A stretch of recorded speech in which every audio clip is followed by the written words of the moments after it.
Hello students, welcome back to your own learning platform Vedika commerce classes. आज इस class के अंदर हम बहुत इजी टॉपिक करने जा रहे हैं, that is cash from financing activities. और हम हमेशा कहते हैं जो चीज इजी होती है उसमें कंफ्यूजन के चांसेस ज्यादा होते हैं, तो बहुत जल्दी से इसको एक बार पढ़ लेते हैं। क्या होता है, वो कौन सी एक्टिविटीज होती हैं जिसमें फाइनेंसिंग एक्टिविटीज के थ्रू कैश इनफ्लो होता है, वो कौन सी एक्टिविटीज होती है जिनमें फाइनेंसिंग एक्टिविटीज के थ्रू कैश आउटफ्लो होता है। ठीक है, और फाइनेंसिंग एक्टिविटीज तो इटसेल्फ एक बड़ा पॉइंट है हमारे कैश फ्लो को सॉल्व करने के लिए। होता क्या है फाइनेंसिंग एक्टिविटीज, जब हम अपनी कंपनी को या किसी पर्टिकुलर प्रोजेक्ट को स्टार्ट करने के लिए पैसा कलेक्ट करते हैं।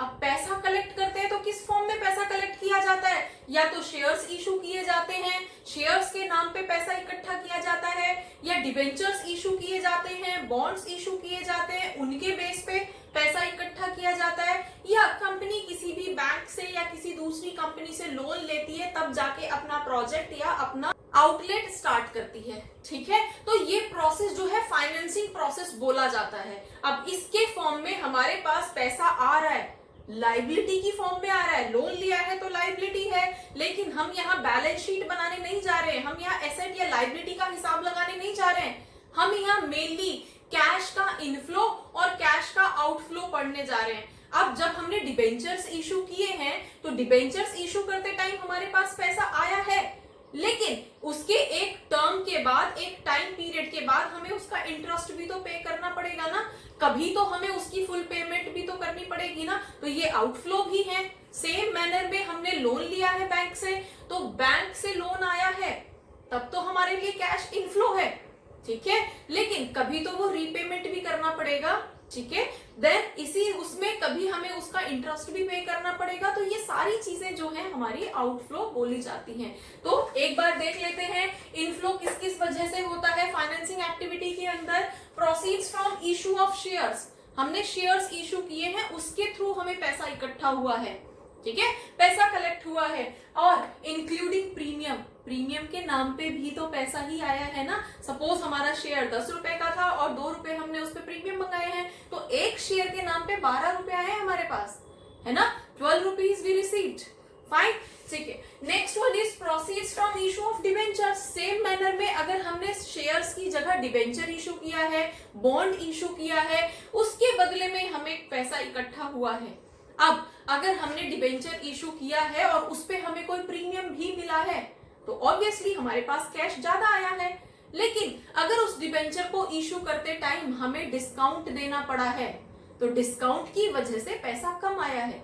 सपोज अगर हमारा डिबेंचर 1000 रुपीज का था और उस पे 100 रुपीज का प्रीमियम आ गया, तो उस 1000 रुपीज के शेयर के बदले में हमें 1100 मिले हैं, कैश ज्यादा मिला है, ज्यादा इनफ्लो हुआ है तो ज्यादा रिकॉर्ड कर देंगे। लेकिन यही चीज अगर हमने वो शेयर 10% के डिस्काउंट पे इशू किया होता तो 1000 की जगह 900 मिले होते, तो हम यहाँ पे फिर 900 रिकॉर्ड करेंगे। 900 के अकॉर्डिंग हम यहाँ पे रिकॉर्ड करेंगे, 1000 के अकॉर्डिंग नहीं करेंगे, क्योंकि कैश एक्चुअली इनफ्लो हमारे पास उतना ही हुआ है। तो जो भी एक्चुअल अमाउंट हमें कैश का रिसीव होगा उसे हम यहाँ पे लिख देंगे डिबेंचर के नाम पे। डन। Next, loan received. अब बैंक से, किसी दूसरी कंपनी से कंपनी ने लोन लिया है तो उसको हम यहाँ पे फाइनेंसिंग एक्टिविटी बोलते हैं। अगर यही चीज लोन दिया होता तो, अगर कंपनी ने लोन दिया होता तो वो उसकी इन्वेस्टिंग एक्टिविटी होती, और इन्वेस्टिंग एक्टिविटी के अंदर क्या प्लस माइनस पॉइंट्स होते हैं वो सारी चीजें हमने लास्ट क्लास के अंदर कवर की थी। अगर आपने नहीं देखा है तो डिस्क्रिप्शन बॉक्स के अंदर दिया हुआ है, एक बार देख लेना, आपके लिए हेल्पफुल होगा। ठीक है, अब हम देखते हैं आउटफ्लो किस किस वजह से होता है फाइनेंसिंग एक्टिविटी के अंदर। अब जैसे कि payment of redemption of preference share. अब प्रेफरेंस शेयर्स कौन से होते हैं, इक्विटी शेयर्स कौन से होते हैं, ये तो आपको क्लियर होगा। अब उनके लिए अगर कंपनी ने कोई पेमेंट की है, प्रेफरेंस शेयर्स को रिडीम किया है, सेम मैनर में अगर डिबेंचर्स को रिडीम किया है, रिडीम करने का मतलब क्या होता है, मैच्योरिटी के टाइम पे हमें एक फुल फ्लेज अमाउंट पे करना पड़ेगा विद इंटरेस्ट अपने स्टेक होल्डर्स को, अपने प्रेफरेंस शेयर होल्डर्स को, अपने डिबेंचर होल्डर्स को, तो उसको हम यहाँ पे रिडम्पशन बोलते हैं। ठीक है, तो जब पेमेंट के टाइम पे हमें पैसा देना पड़ेगा तो वही शेयर के नाम पे या डिबेंचर के नाम पे हमारा आउटफ्लो हो जाएगा। Clear? Next, buyback of equity shares. अब कई बार कंपनी को अपने ही शेयर बायबैक करने पड़ते हैं। अब ये बायबैक क्या होता है?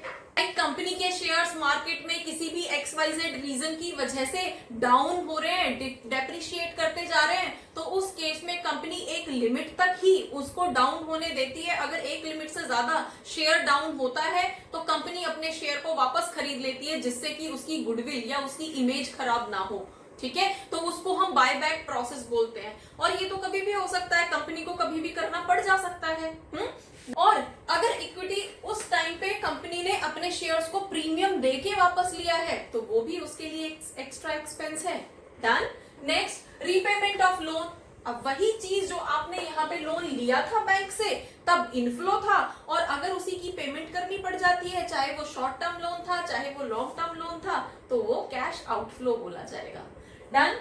Next, interim dividend paid during the year या फिर final dividend paid during the year के बीच में हम जिस पर्टिकुलर फाइनेंशियल ईयर के लिए कैश फ्लो स्टेटमेंट प्रिपेयर कर रहे हैं उसके अंदर आपने बीच में कोई इंटरिम डिविडेंड पे किया है। इंटरिम डिविडेंड मतलब अब नॉर्मली डिसाइडेड होता है कि ईयर एंड में जब कंपनी को प्रॉफिट होगा तब डिविडेंड डिक्लेयर करेगी, तब करेगी। ठीक है, तो वो तो फाइनल डिविडेंड है ही।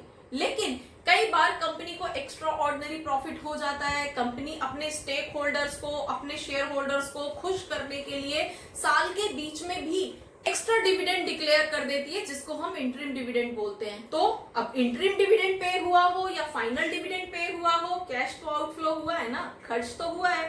ठीक है। Next, interest paid on debentures और लोन। अब लोन पे आपने इंटरेस्ट पे किया है, आपने डिबेंचर्स पे आप कॉन्टिन्यूअस पीरियडिकली इंटरेस्ट पे कर रहे हो, तो वो सब क्या है? वो हमारी फाइनेंसिंग एक्टिविटी के टाइम पे होने वाले खर्चे हैं। अब खर्चे हैं तो कैश आउटफ्लो हुआ है। नाउ, अब ये हमारी इनकम थी, ये हमारे सारे खर्चे थे। जो भी पॉइंट आपके क्वेश्चन के अंदर दिया गया हो उन पॉइंट्स को आप यहाँ पे कंसीडर कर लेना, बाकी को छोड़ देना। ठीक है, जब इनकम में से एक्सपेंडिचर्स को माइनस करोगे तो हमारे पास कैश फ्रॉम फाइनेंसिंग एक्टिविटीज निकल के आ जाएगा। ठीक है, और यही तो हमें चाहिए था। कई बार अगर हमारे पास इनकम ज्यादा है और खर्चे कम हुए हैं तो ये पॉजिटिव आ जाता है, और अगर हमारे पास इनकम कम हुई है और खर्चे ज्यादा हुए हैं, पेमेंट ज्यादा हुई है, रिसीव कम हुए हैं, तो उस केस में ये फाइनेंसिंग एक्टिविटी का जो टोटल यहाँ पे आएगा दैट वुड बी नेगेटिव।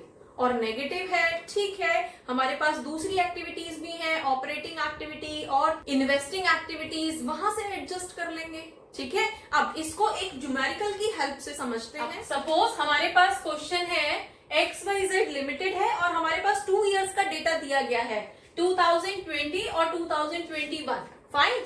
अब यहाँ पे इक्विटी शेयर कैपिटल दिया गया है। पहले जो है 10 लाख रुपीस के शेयर्स थे हमारे पास, अब जो है वो 15 लाख रुपीस के शेयर्स हैं, मतलब 5 लाख रुपीस के शेयर्स इंक्रीज हुए हैं। ओके, देन डिबेंचर्स जिसपे हमें 10% का इंटरेस्ट देना था। बेटा इसका मतलब होता है जब भी हमारे पास डिबेंचर्स या प्रेफरेंस शेयर्स के पहले हमारे पास प्रीफिक्स में उसका इंटरेस्ट रेट लिखा होता है 8%, 10%, 7%, व्हाटएवर। इसका मतलब है कि टेन्योर के बाद में एनुअल बेसिस पे इतने परसेंट का, जैसे यहाँ पे 10% लिखा है तो 10% इंटरेस्ट देना है जो भी हमारे पास डिबेंचर होगा। अब सपोज हमारे पास 2020 में लास्ट ईयर में हमारे पास 1 लाख के थे, तो ओपनिंग के टाइम पे हमारे पास 1 लाख के डिबेंचर्स थे, तो उस पे 10% का इंटरेस्ट देना है। ठीक है, चलिए नेक्स्ट, अब 8% डिबेंचर्स 2021 में हमारे पास 2 लाख के डिबेंचर्स हैं और वो 8% वाले हैं, मतलब 10% वाले लास्ट ईयर में थे और लास्ट ईयर में ही खत्म हो चुके हैं। हमारे पास क्लोजिंग के टाइम पे 2 लाख के डिबेंचर्स हैं जो डिफरेंट रेट के हैं, उन पे 8% का इंटरेस्ट देना है। क्लियर? चलिए next interest paid on debentures. अब हमें यहाँ पे स्पेसिफाई भी कर दिया कि हमने जो है 10,000 रुपीज का इंटरेस्ट पे किया है डिबेंचर्स पे, तो हमें अभी यहाँ पे एज सच कैलकुलेट करने की जरूरत नहीं होगी। जब क्वेश्चन में आपको डायरेक्टली दे दिया कि 10,000 रुपीज आपको इंटरेस्ट पे हुआ है, अगर नहीं दिया होता तो हमें कैलकुलेट करके निकालना पड़ता। डन। Next dividend paid. अब आपको डिविडेंड पेड भी बता दिया। इक्विटी शेयर पे डिविडेंड पे किया होगा, इक्विटी शेयर्स पे आपने डिविडेंड पे किया है 50,000 का। ओके, और यहाँ पे एक लाइन और जोड़ दी गई है, ड्यूरिंग 2019-20, मतलब प्रीवियस ईयर में, ओपनिंग वाले ईयर में XYZ लिमिटेड ने कुछ बोनस शेयर्स इशू किए हैं इन द रेशो ऑफ 2:1। मतलब जितने भी शेयर्स थे, 2:1 का मतलब क्या है, पहले जो भी शेयर था उसका 50% अमाउंट के शेयर्स उसने बोनस शेयर्स की फॉर्म में इशू किए हैं। और बोनस शेयर्स क्या होते हैं? बोनस शेयर्स का मतलब है आपने शेयर्स तो इशू किए, किसी को, जो भी आपके एग्जिस्टिंग शेयर होल्डर्स हैं उनको आपने बोनस की फॉर्म में एक्स्ट्रा शेयर्स डिस्ट्रीब्यूट कर दिए और पैसा नहीं लिया, फ्री में गिफ्ट की फॉर्म में आपने एग्जिस्टिंग शेयर होल्डर्स को एक्स्ट्रा शेयर्स डिस्ट्रीब्यूट कर दिए हैं। ठीक है, तो शेयर्स तो आपके इंक्रीज हो गए, लेकिन आपके पास पैसा नहीं आया इंक्रीज होके। ठीक है, पैसा वही था जो पहले था, इस साल में कोई भी पैसे का इनफ्लो नहीं हुआ है। समझ आया? अब यहाँ पे कैसे पता चलेगा कितने हमारे पास 2:1 के रेशो में, तो 2:1 पहले हमारे पास 10 लाख के शेयर्स थे, अब हमारे पास 15 लाख के, तो अब 10 लाख का 50% हमारा 5 लाख हो जाएगा, तो टोटल 15 लाख हो गए और 15 लाख ही हमारा यहाँ पे शो हो रहा है, एक भी पैसा एक्स्ट्रा हमारे पास आया नहीं है। ठीक है, तो इक्विटी के नाम पे तो हमारे पास यहाँ पे इक्विटी शेयर्स के नाम पे कोई भी प्रोसीड हमारे पास नहीं आई है।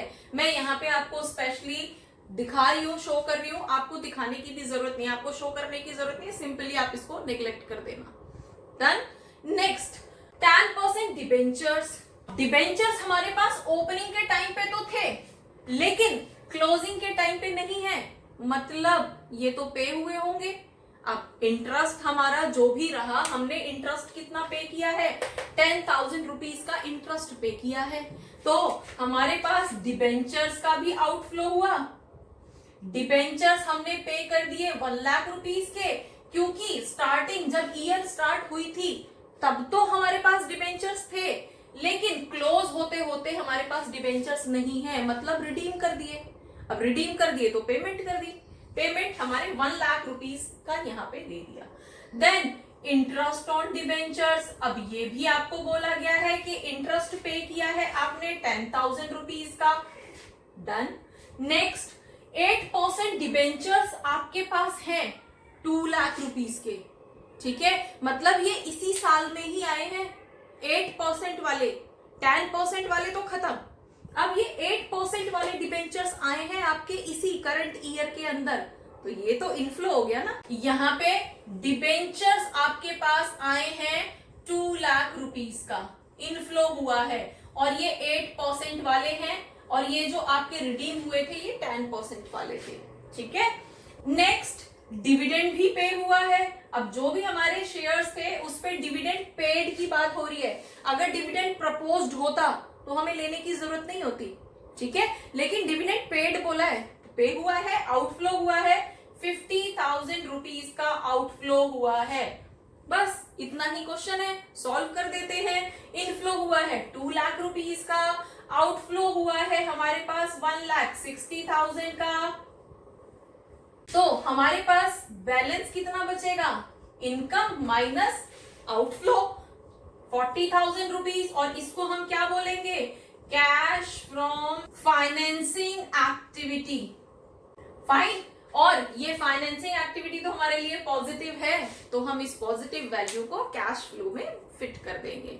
ठीक है, तो होपफुली इन्वेस्टिंग एक्टिविटीज से कैश फ्लो किस तरह से कैलकुलेट किया जाता है आपको समझ आया होगा। For proper question of cash flow and many other concepts of cash flow, keep watching, keep learning. Thank you.